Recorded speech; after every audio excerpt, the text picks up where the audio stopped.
Leon Charney Report.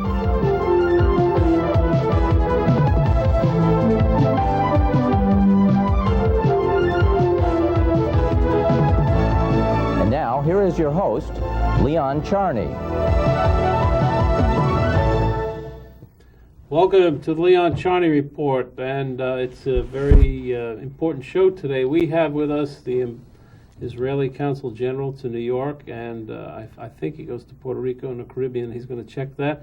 And then we have Bob Weil on, whom I consider the best editor in the United States. He's with St. Martin's Press. He has done a fantastic book with Henry Roth, who is just, he died about a year ago. And Roth is probably one of the best contemporary American writers, American Jewish writers in the history of this great country.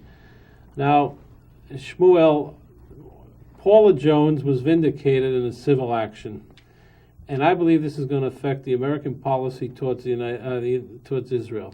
You know why?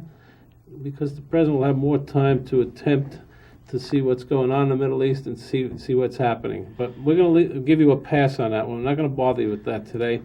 We're going to talk about a very, very important subject, and that's why we brought you on, about Lebanon. Israel has made a cabinet decision to withdraw from Lebanon. It's a huge, huge event. And although Paula Jones and Africa have overshadowed a lot of the news, this is very important for the world and for Israel, obviously.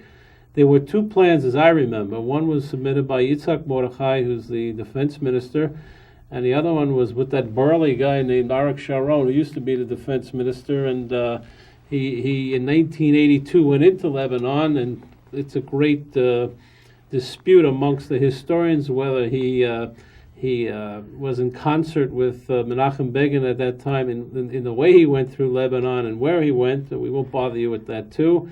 But I want the audience to know that he's had a lot of footprints in Lebanon since 1982. It was called Operation for Peace in the Galilee. Am I correct, Shmuel? The war was Peace of Galilee, right. And as you said, there are two plans. There were two plans, but what's important that Yitzhak Mordechai, our defense minister's plan, was accepted, by the way, by every members of the cabinet and the government. Did Sharon vote on it? Yeah. He came to the meeting? Probably if he voted for it, he this came to the meeting. This program is known for truth. And, so we tell the truth. No, he voted for it. Yeah. And he even added one subject to the resolution, to the Israeli resolution, which, as a general, calls for withdrawal from Lebanon and calls for the Lebanese government to take a role on the buffer zone and to have some arrangements for our security in the borders. We don't have any territorial claims from the Lebanese. All right, what happened is Israel said that they accept the UN Resolution 425. Explain to our audience what Resolution 425 is.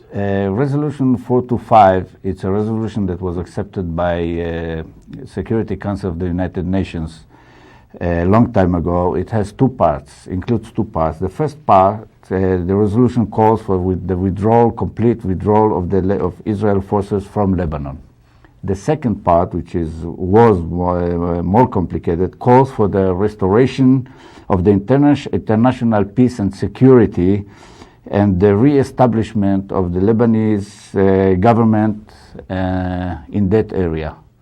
Since the Lebanese weren't ready and weren't prepared to have this part of the resolution, the Israeli army had to stay and to secure our border. When I was up in Lebanon with a major general called Yossi Peled, who was head of the Northern Command, whom I'm sure you know very well. Good friend of mine. Good friend of yours, good friend of mine. And he's jealous because you and I have more hair than he does, you know? He's a bald-headed general. But it's only temporary. That's right. We're receding. But it's when he took me up there, I met General Achad. General Achad is head of the Southern Lebanese Army, SLA, correct? They were basically funded and helped by the Israeli government. What happens to those people today? One of the major parts of this resolution, of the Israeli resolution, is that we'll have to find a resolution and a solution for these Lebanese units. They are Lebanese units, they are all Lebanese, the officers are Lebanese, And our request is that they will be combined again with the Lebanese army. This was Yeah, but are you sure they won't be murdered by them? I mean, so we want guarantees that they won't be murdered or punished or any other that's very important. punitive acts against them. Yes. There was, when I was in Israel last time, a couple of months ago, there was a sort of a shvita, strike by that army, saying, you know, that they really didn't want, obviously they didn't want to leave because they have their own entity over there and they're really funded by the Israelis, and they were fighting very hard to fund that northern border, to defend that northern border. Is there any kind of guarantee that they won't get assassinated by the Lebanese? It's a complicated issue, but our duty is to have them to be sure that we are taking care of them and that they won't be punished or, as you said, assassinated or any other punitive acts against them. And we'll hope, as I said, that they will be part again of the Lebanese army. If not, we have to find other solutions, but with their acceptance. Do you believe there's really a sovereign country of Lebanon, or it's an annex of Syria? It's as we know, as we look now for their reaction to our decisions, the recent decisions, you see a confusion there. Right.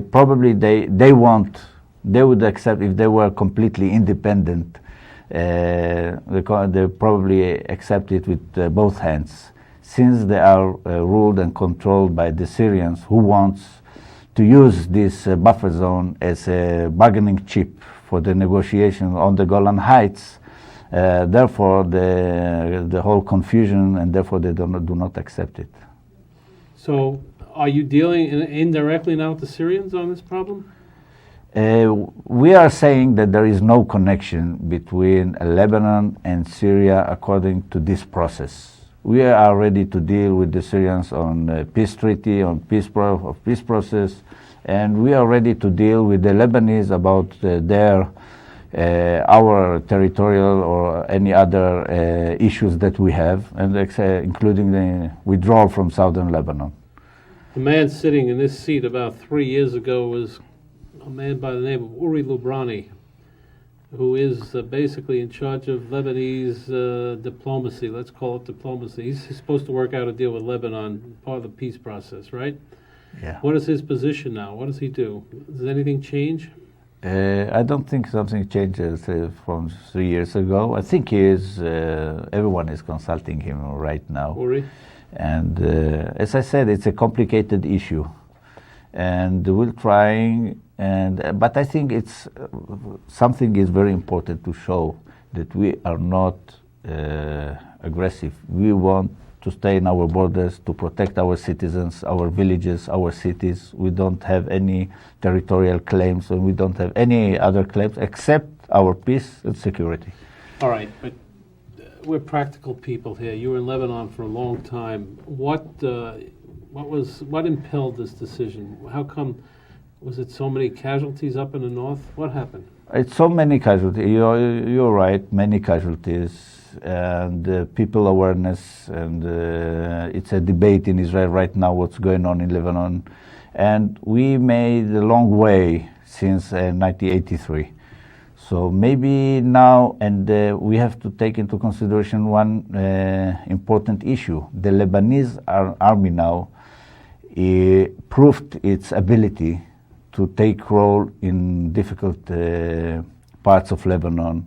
He disarmed militias, hostile militias, and only 1 or 2 months ago, some rebels, they could control him and they overcame. So now the Lebanese army seemed prepared and able to take role in southern Lebanon. All right, when will this take place, the withdrawal? How soon? As sooner as better. But do you have any plan? Do you know?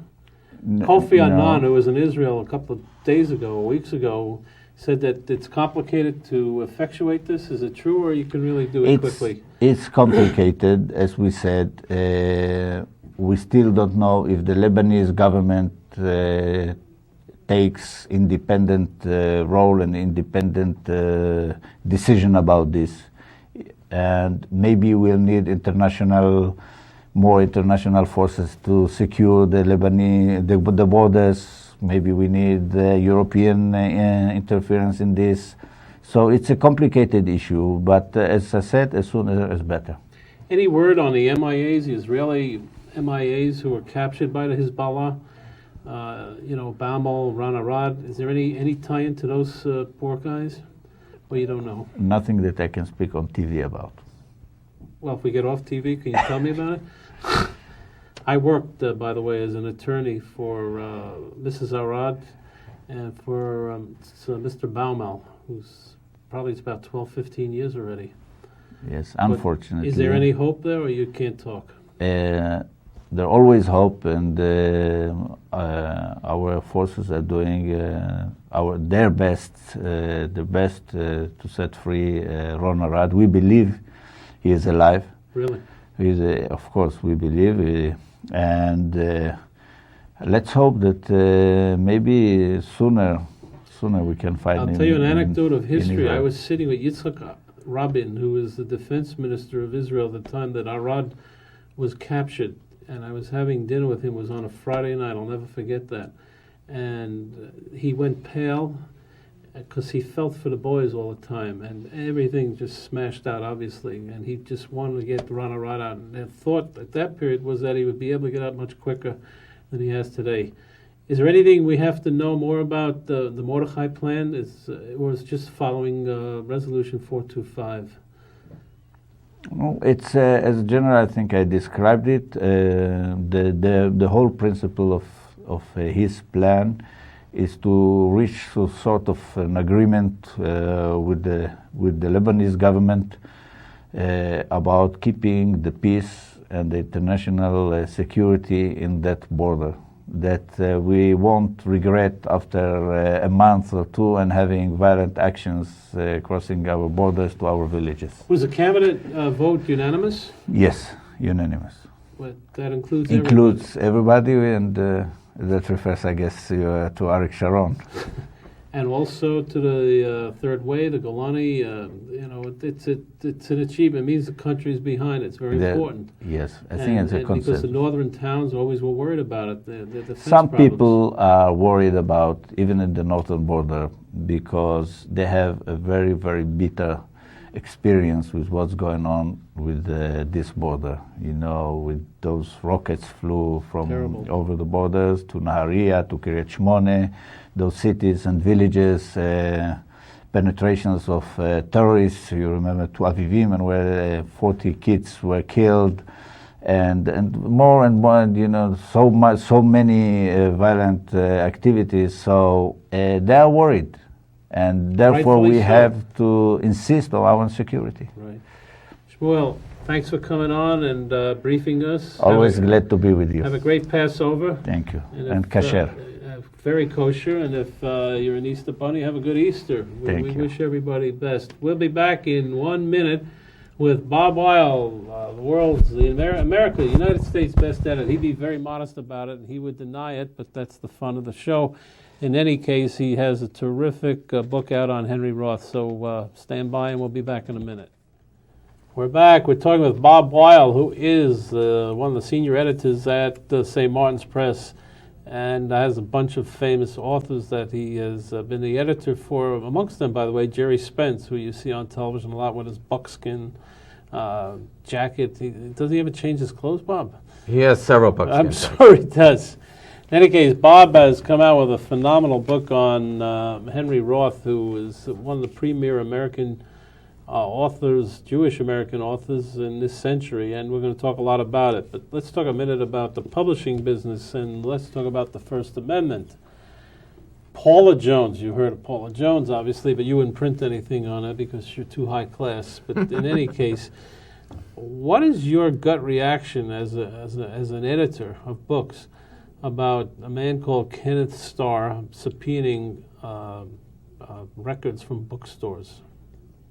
I find it extraordinary that I guess if there's a criminal investigation against, if you're looking to track a murderer down, I guess the records of a bookstore would be permissible. But in this particular case, subpoenaing bookstore records in my business is regarded as an outrage. Barnes & Noble refuses to allow it.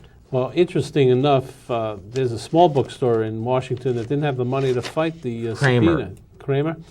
And so they had to relent. But Barnes & Noble is fighting it on the grounds of the First Amendment. I'm appalled by this, by the way. If there's anything that goes against my sense of Americana and my sense of democracy and my sense of the Constitution, it's someone prying into my private life as to what I read or what I look at. It's terrible. I agree with you completely. What's the book industry saying about this? The book industry is appalled by it. And it just adds to this whole kind of sort of reveling in this sort of pseudo-gossip, sexual rumor world. And it's just supposedly Monica Lewinsky gave a book called Vox, which deals with phone sex to the president, and this is what Starr has to verify, and it's all hearsay and gossip, and we're very outraged by it. You should be. I mean, I think this is such an important issue. I don't think enough has been made of it, but it cuts across the fundamental what America stands for. I mean, we are freedom of the First Amendment. It just cuts right across it. It's terrible. You know, Hitler had a lot of gimmicks. I'm not comparing Ken Starr to Hitler, but Goebbels, who was his master of propaganda, there was a lot of stuff that they started insidiously, very quietly. And once you start pulling in here and you give a man such power, it's very, very dangerous. And we know under the independent prosecutor law, the man has no check and balance, basically. He's got 3 judges who sit on a court of appeals, but they don't watch him every hour. So it's a rough case, and I'm appalled by it, as you are. Completely. Let's talk about happier things. Let's talk about, how's Jerry Spence's book doing, by the way? What's the name of his book? The last book was on OJ, did extremely well, hit bestseller list. There's a new book coming out in the fall called Give Me Liberty, in which he says that Americans have lost a lot of their freedom to do what they want to do, that they're controlled by big corporations. And it will be a pretty big, powerful expose. Really? Yes. And you just had a novel out by Oliver Stone. I had a novel out last fall by Was that his first? That was his first novel. It was called A Child's Night Dream. And he was wonderful to work with. And Bob Weil is the man who had enough guts to bring you The Secret War Against the Jews by John Loftus, which this program became very active in because we thought it was a very important book. Is it still selling, Bob? It's still selling very well in paperback. And we have out for this year David Mamet's Passover. Really? Yes. It's its 3rd straight year. Sells very well on Passover.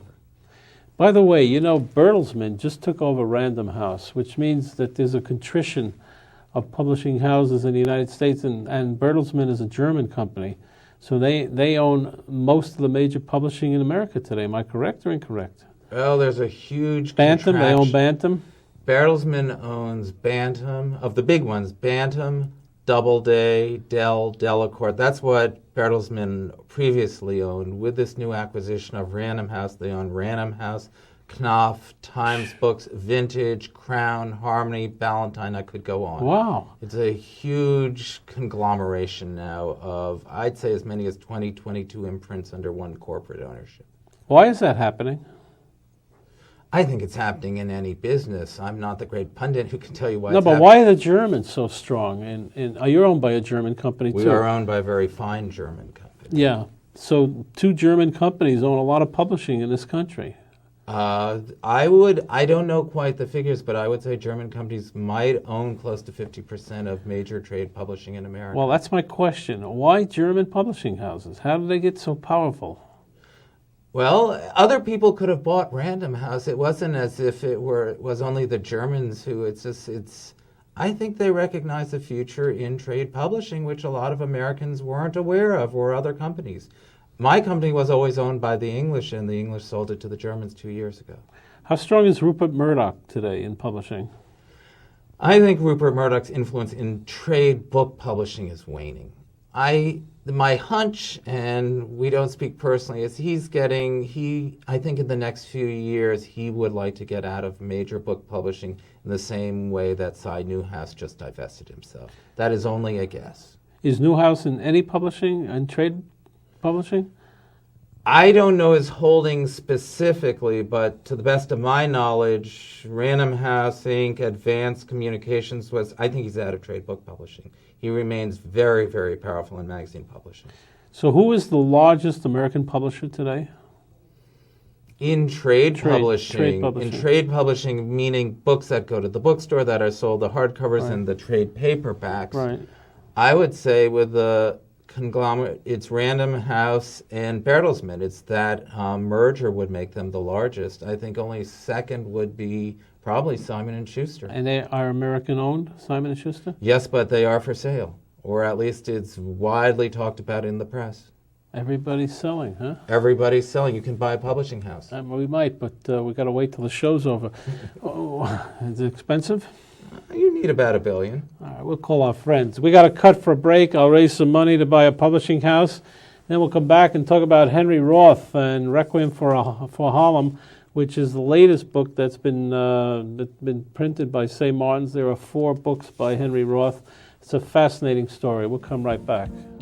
We're back. We're talking to Bob Weil, who is the senior editor at St. Martin's Press, and as I keep telling you, he's one of the best editors in the country, perhaps the best. I think last year he won an award or came in second to an award that says you're the best. Am I correct, Bob? I know you're modest, but it's a fact. There's been something like that. It's a fact. We can't deny it. I do some good books.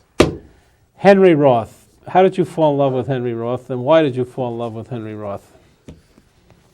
Henry Roth happened by some great mysterious accident. I had this ambition to work with Henry Roth long before I thought I ever would. In the 80s, I kept asking his agent, Roz Targ, is he ever working on anything new? The man hadn't written a book since Call It Sleep in 1934. Right.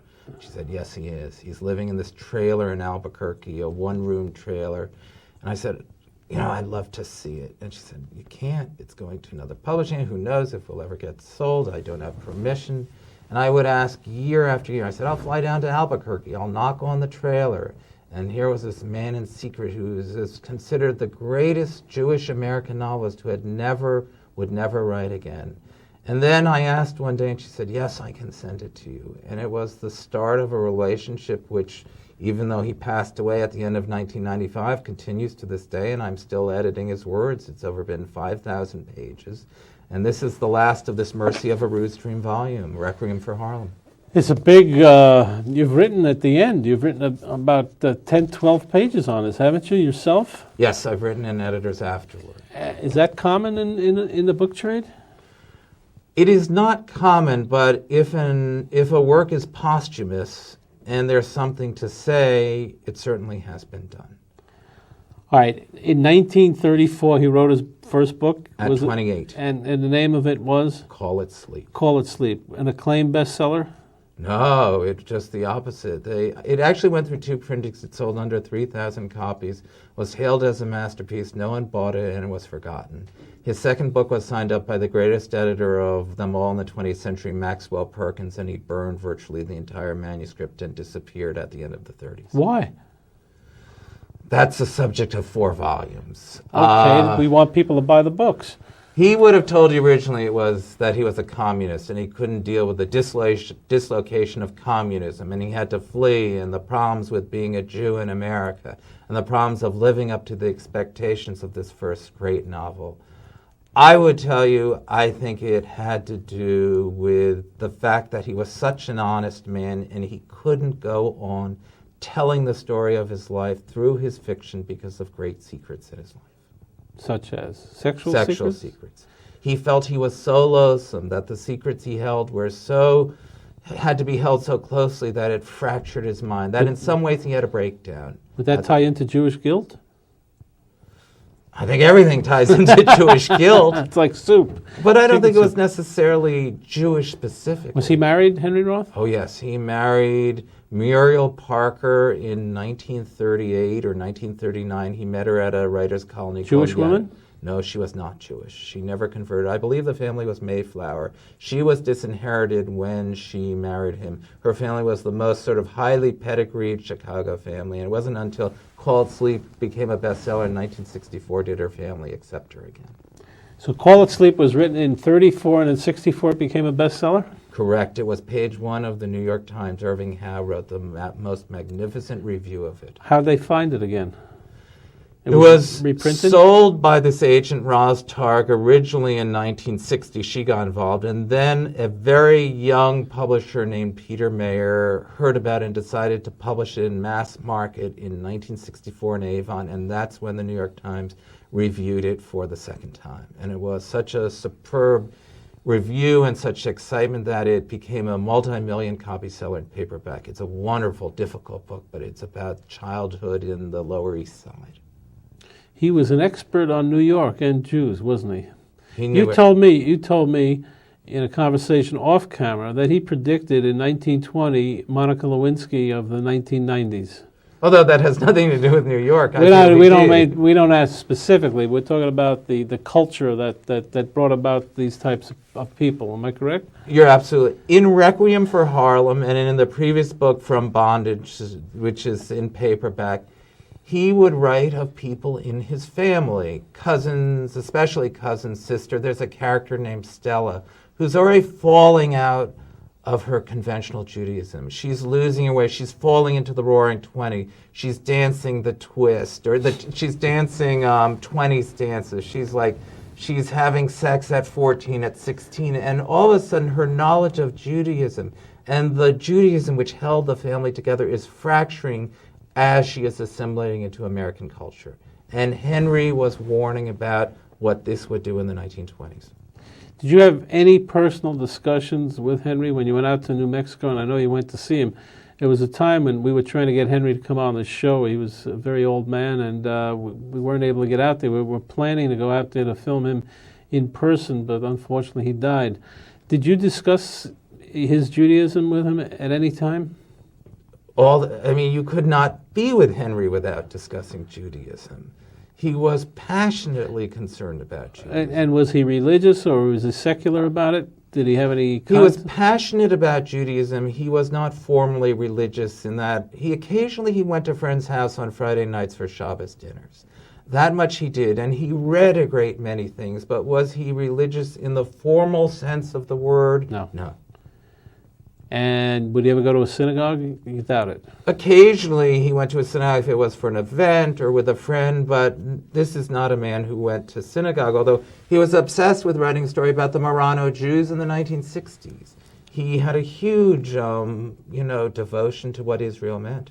Fascinating guy. We've got a cut for a break. We'll come back. We'll ask Bob Weil, who is a genius, how come he and Arthur Miller all married non-Jewish people? I don't understand it. They all write about Jews. We'll come right back, and you'll be tempted to find out the answer. Bob knows. We're back. We're talking to Bob Weil, and he has been the editor of Henry Roth's last book, Requiem for a Harlem. It's gotten terrific reviews, and Henry Roth, as Bob and I both say, has probably the best acclaimed Jewish American author in this century. And unfortunately, he died about 90, what was he? 95 at the age of 89. 95 at age 89. You don't have to worry about Henry Roth and Arthur Miller marrying non-Jews. Most of the leaders of many Jewish American organizations have married non-Jews also. And they go out and they try to lead missions to Israel, and they convert their women, or they don't convert them. But one of the problems is assimilation. One of the problems that the American Jew is worried about is assimilation. Your friend, Mr. Dershowitz, wrote a book, The Vanishing Jew, which we don't believe is true. We don't believe Jews are vanishing whatsoever.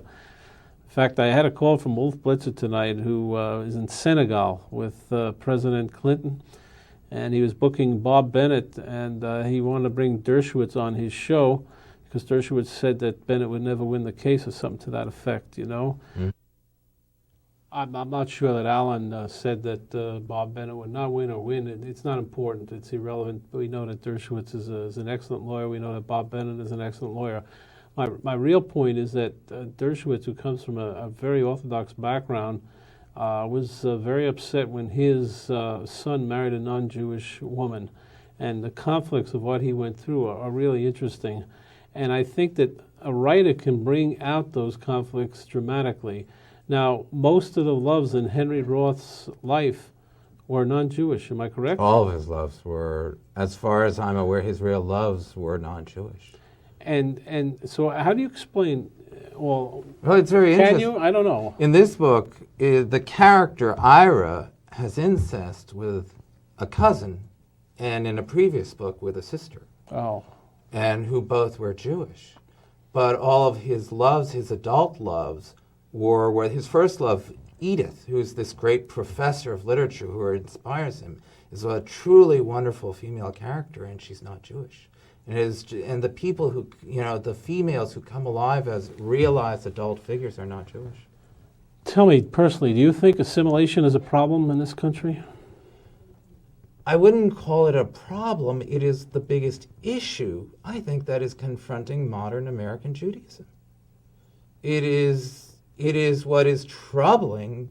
No one will come to terms with it, but I think I think it explains a lot of the fundamentalist attitudes on some groups and some of the people who simply don't care. We spoke before about, is Monica Lewinsky typical of young American Jews? Now, I don't know her, but does she care about Jewish issues the same way an older generation would? I would doubt that. I don't know. Are we becoming, as Cynthia Nozick and I read about, Jewish illiterates? Unaware not only of our history, but what makes us Jewish. And that ties in with assimilation, and that was the very issue which Henry Roth in all these books wrote about and was obsessed by. He was obsessed by assimilation, or he was obsessed by the Jewish culture and the loss of the Jewish culture? Yes, and he wanted to catalog the loss of a Jewish culture, and what he saw is not only the drift of Jewish culture in America, but the drift generally of American culture. All right, but isn't that paradoxical? If you go out and you marry a non-Jew, then you're assimilating, so you're going to lose the culture anyway, basically, because at least you're 50-50. So here you are, you're talking and writing about assimilation, and you're writing about Jewish culture at the same time. So it's an oxymoron. In a way, it is a paradox here. Am I right or wrong? It is completely a paradox, and I can't explain the behavior. He had a wife, a brilliant composer, who loved Jewish culture and Judaism. Muriel did never convert to Judaism. One of their sons has converted and is a very devout Jew. Is that right? Oh yes, Hugh is a very devout Jew. Interesting.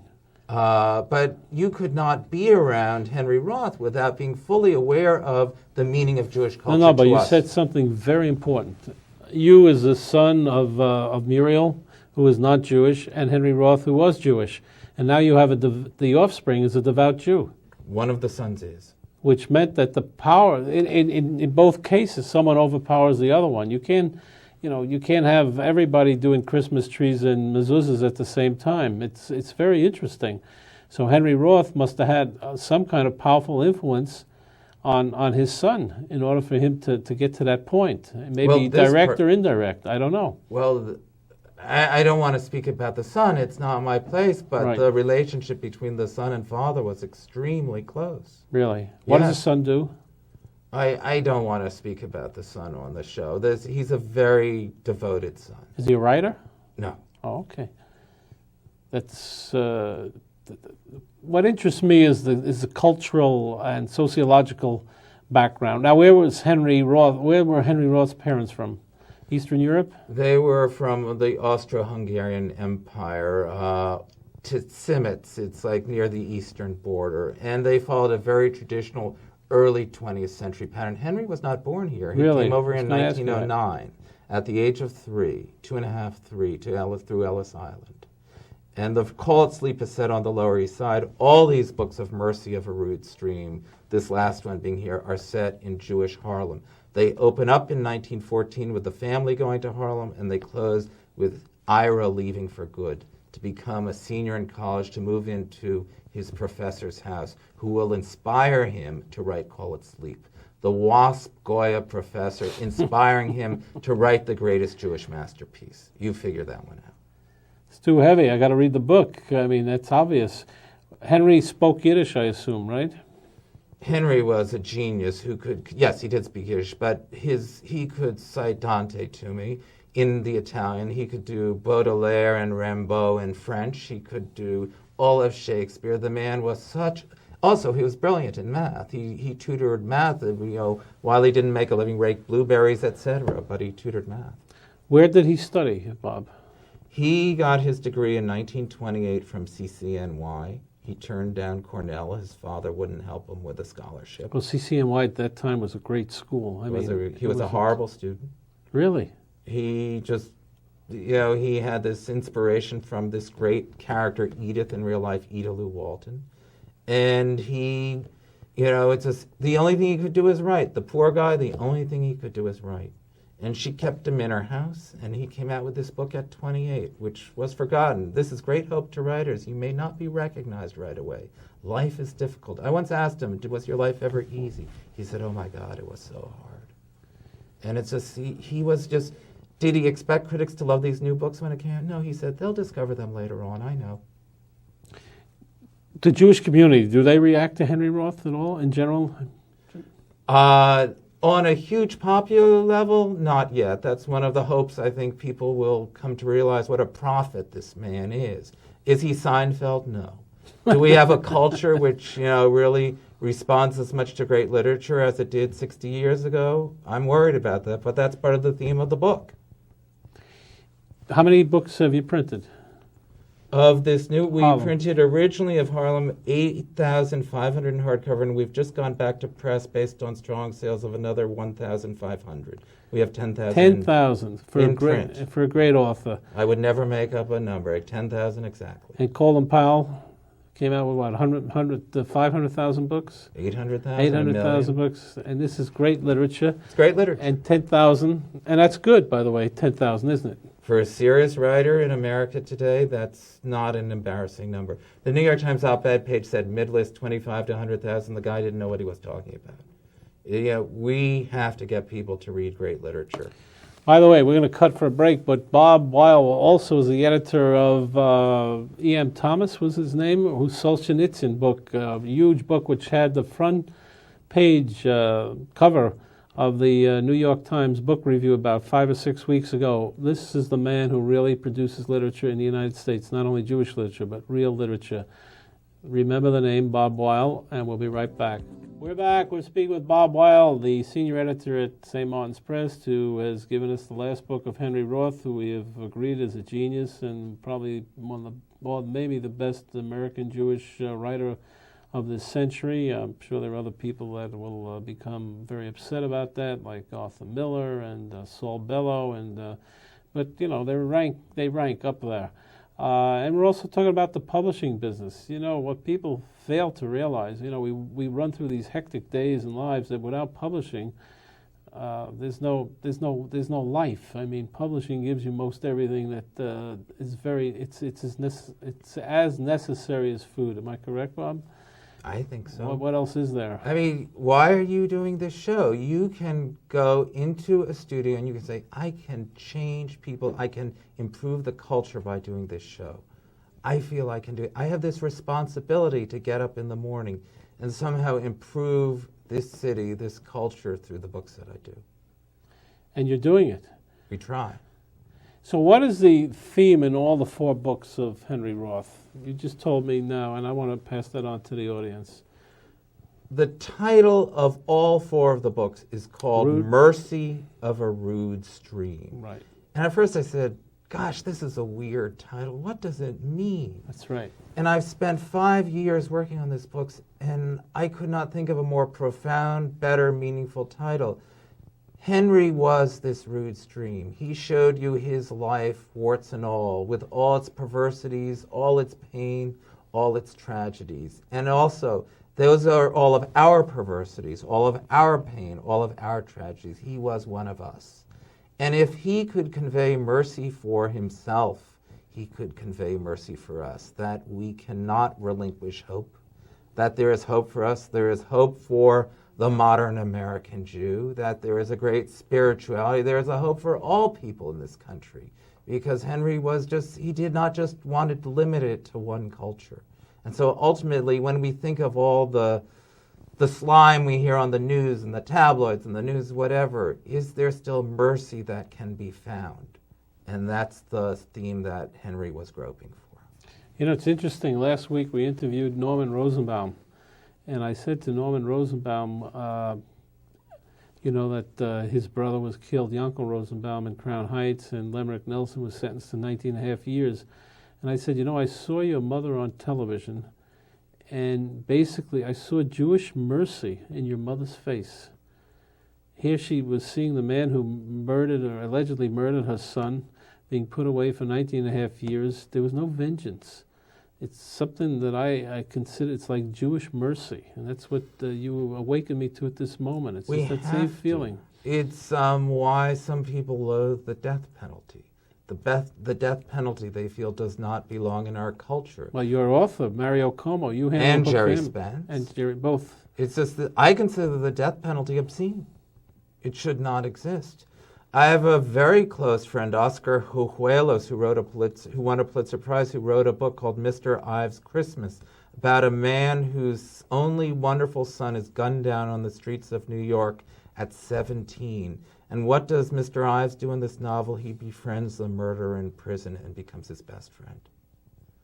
And just, I think, we deal in this, you hear on the news, like, I'll kill him, I'll get him, how could you do that, and it's just, Henry Roth was telling you, hey, wait a second, it's just, you have to step back, we have to, even on the small level as stepping on someone's foot on the subway, it's just, we have the power to stop this retribution in the culture.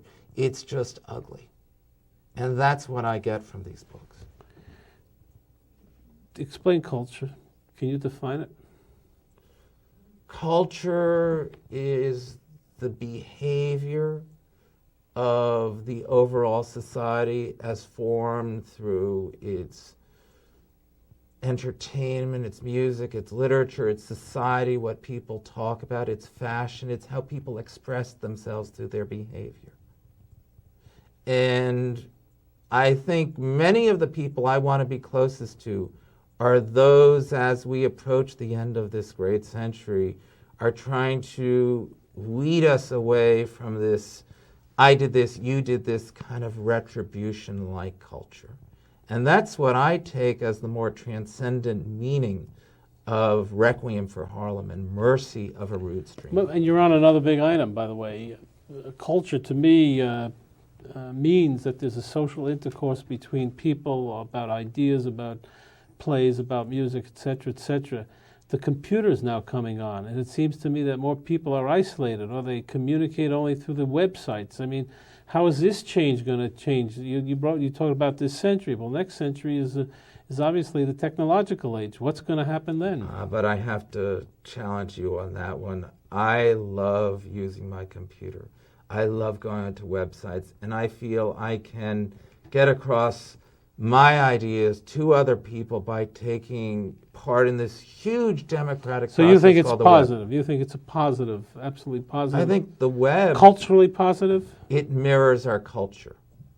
We find all the nastiness that exists in New York City on the web, and we find all of the great hope and it's just, the web will be who we are, but we can use it. It's so democratic. It can't be controlled right now by 3 corporations.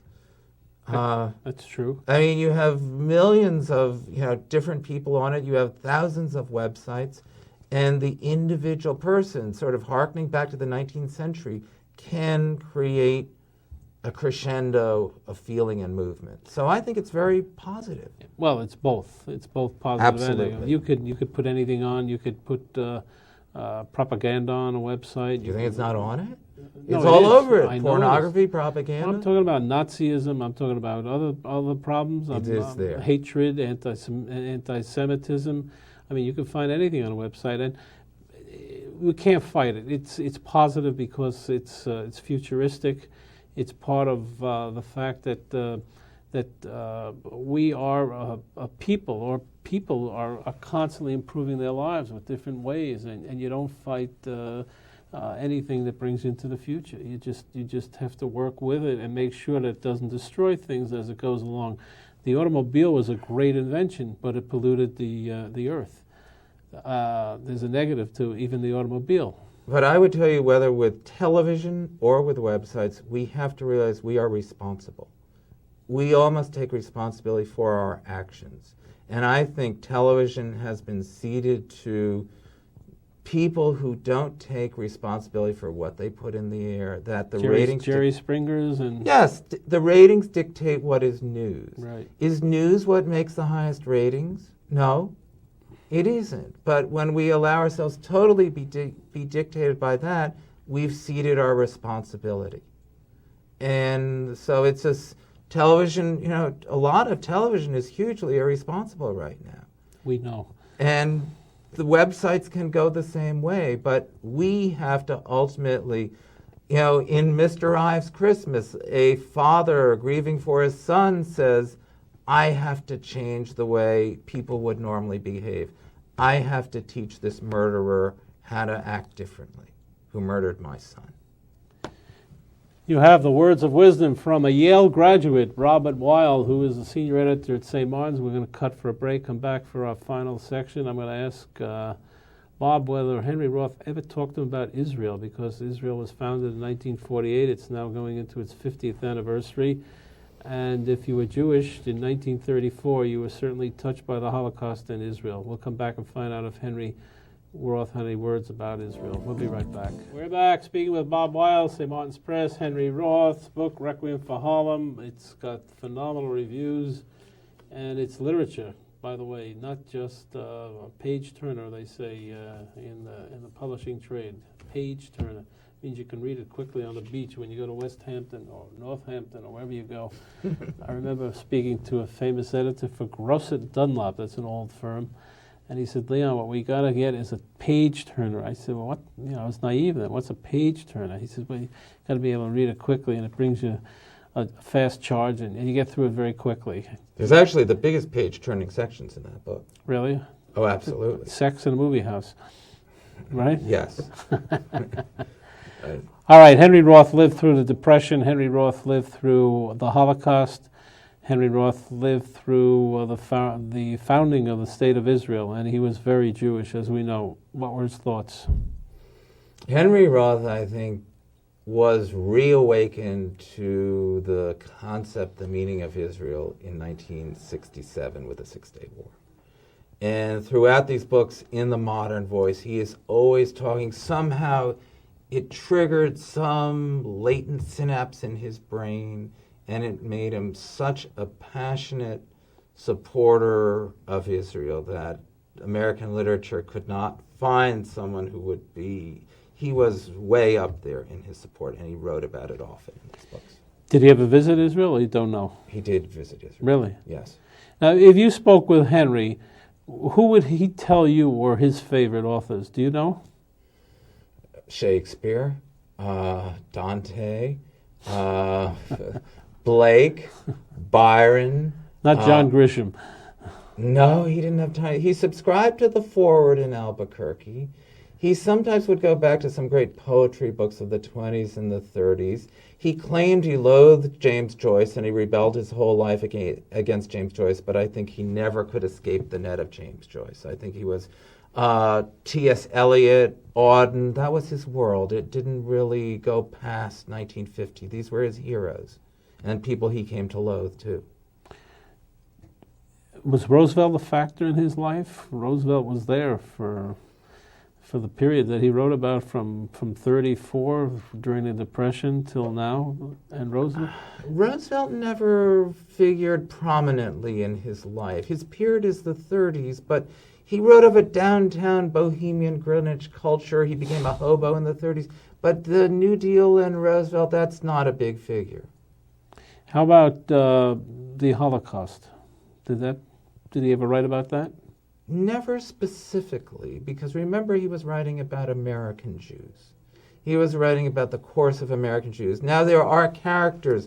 You see references to people left in Europe. But it's to say my background coming from European parents was very different, because he was his family came over in 1909 and even some earlier. And it was very much typical of a turn-of-the-century generation, where somehow they had been spared that sort of link with Europe. Did he ever serve in the armed forces? No, he was a trained metal worker, and he worked for the in like a guarded industrial area during the war in Boston. Really? Yes. in a sense, this is a reawakening of Henry, isn't it, after so many years? And do you think that it's going to become, I don't want to be quiche about it, but it's going to become a fad to sort of become a Henry Roth fan now? Or well, I already get letters like that. I get from people, and it amazes me how many non-Jews, as well as Jews, I'm sure, that I get people somehow, they discover these books. And not only do they read them as novels, but they read them as truisms about life. And they find themselves and their mothers and their fathers and their relations.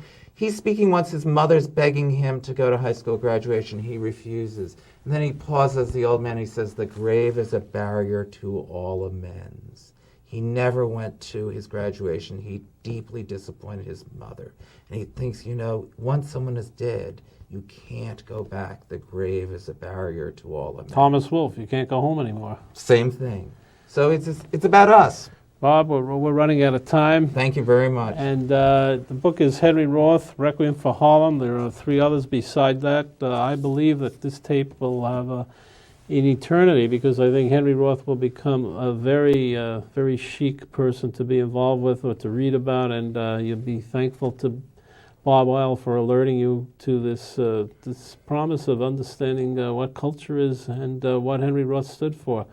A very important writer, and we hope the book does very well, because we think it's important. It's not to make the publisher bundles of money. That wouldn't, Bob doesn't care, but we think it's important that you read this book. In any case, we hope you enjoyed it, and we'll see you next week.